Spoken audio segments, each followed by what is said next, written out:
Bonjour à tout le monde. Aujourd'hui, c'est le 23 février 2024 et il nous reste encore, je pense, une trentaine de jours avant de dire que l'hiver est fini et que le printemps commence.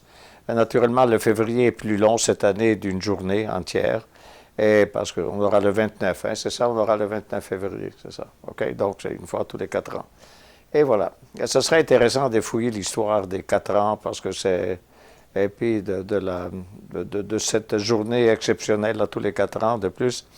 Enfin, on pourra en parler un jour. De quoi on parle aujourd'hui? On va parler du principe de Planck.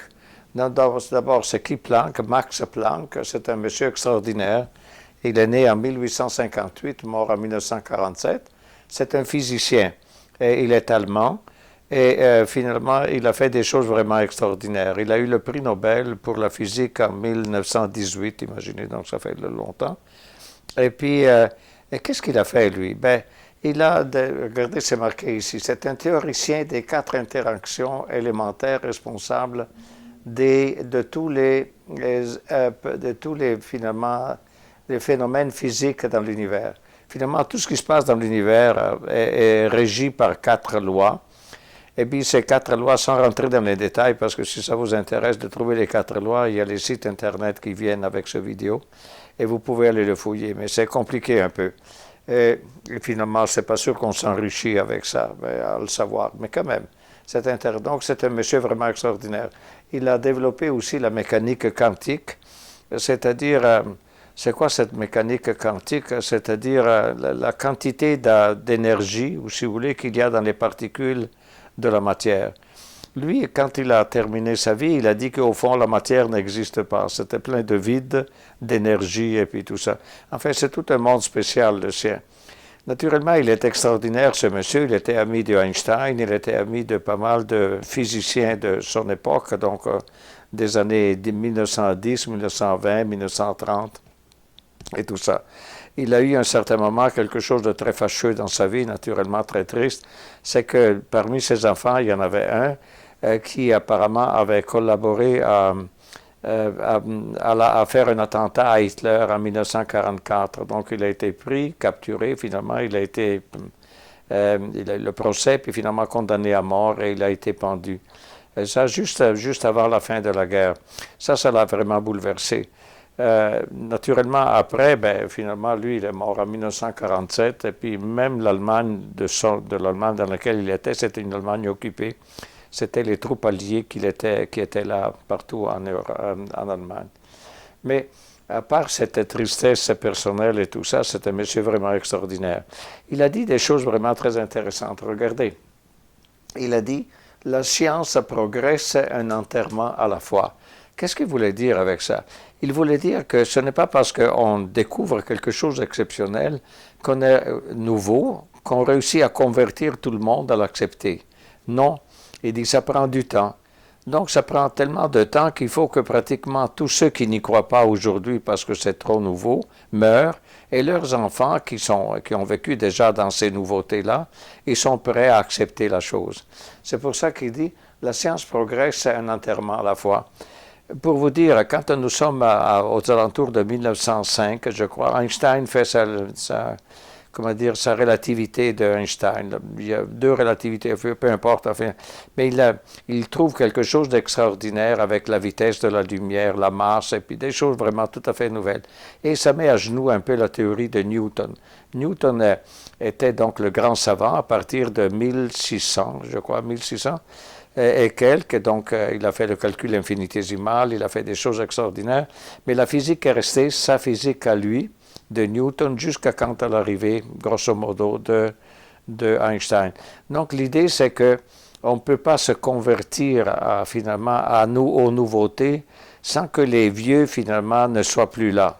Parce que quand les vieux, ceux qui sont contemporains, sont en doute d'accepter toutes ces nouveautés-là, surtout les nouveautés de Einstein et de M. Planck, naturellement.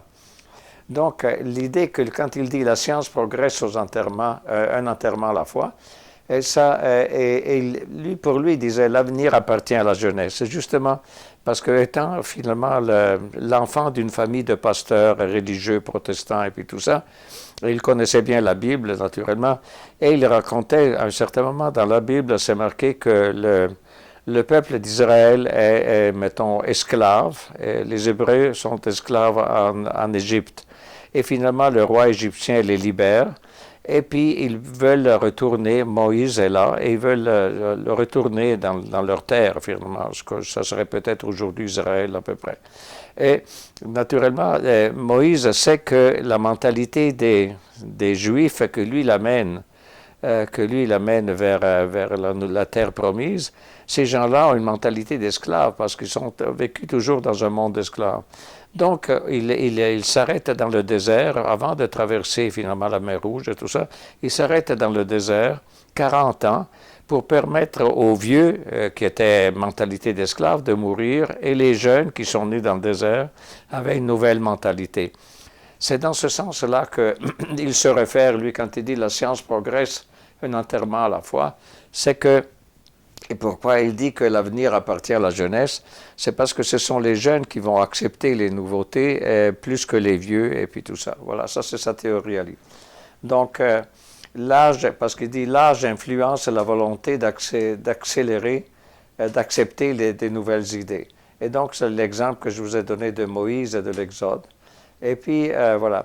Naturellement, c'est un précurseur de pas mal de choses. Et apparemment, il aurait été un des premiers à faire la cliométrie ici. La cliométrie, Clio, c'était, je pense, une déesse grecque de l'histoire, je crois. Et la cliométrie, c'est d'appliquer les mathématiques aux phénomènes économiques dans le passé. Bon, pas bon, mais je vous ai mis tout ça dans les références. Mais finalement, la théorie, donc, le principe de Planck, c'est que quand il y a des grosses nouveautés, les gens ne sont pas prêts à l'accepter. C'est les nouvelles générations qui les acceptent beaucoup plus facilement. Mais il faut mettre du temps parce qu'il faudra que les vieilles générations qui n'acceptent pas, finalement, ils ne sont plus là. Et il y a les funérailles, comme il dit là. Progresse d'un enterrement à la fois. Et voilà, c'est tout pour la journée. Oui, je voulais, avant de dire tout pour la journée, j'avais oublié de vous parler du marché.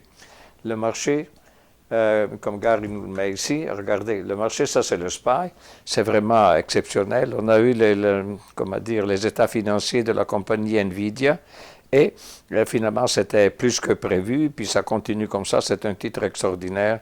Et pourquoi je vous parle du marché et une chose que j'ai oublié de vous dire à propos de M. Planck. M. Planck est en quelque sorte le précurseur, sans l'avoir inventé, du transistor. Mais le transistor, aujourd'hui, vous avez par exemple, je ne sais pas, Intel, je crois, qui fait des transistors, enfin les compagnies qui font les transistors, ils mettent, mettons, des milliers de transistors dans une petite plaquette et puis tout ça.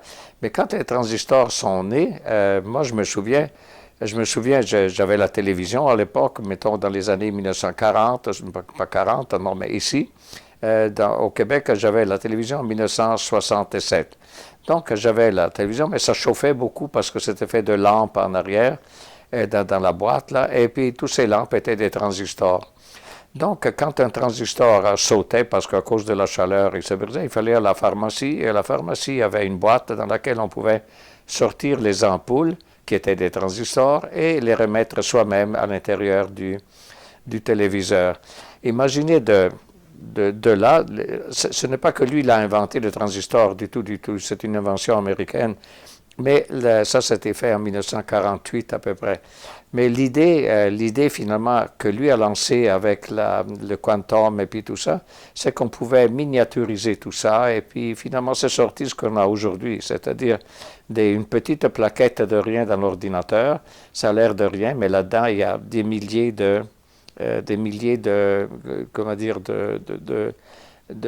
d'oscillateurs, enfin d'appareils, de transistors qui permettent donc de faire le travail comme ça. Donc, tout ça pour vous dire que ça vient en partie de lui. Ce n'est pas le seul, mais je dois vous dire, finalement, l'histoire des transistors, vous devrez la lire un jour, l'histoire des transistors. Moi, je me souviens, quand j'avais donc ce fameux téléviseur dans les années 60, il fallait changer la lampe parce qu'elle brûlait, et puis ça chauffait beaucoup, et puis tout ça. Imaginez, on faisait, IBM, je crois, avait fait les premiers ordinateurs, c'était des chambres pleines d'ampoules, puis ça prenait l'air climatisé parce que ça chauffait tellement que ça faisait pour créer un incendie. Imaginez, de cette époque-là, on est rendu à la plaquette aujourd'hui des transistors, mais tout ça, on le doit en quelque sorte, avec la contribution aussi de ce monsieur Planck. Donc, je vous invite à lire son histoire parce que c'est quand même intéressant, je crois, de connaître ces gens-là. Et voilà, c'est tout pour aujourd'hui.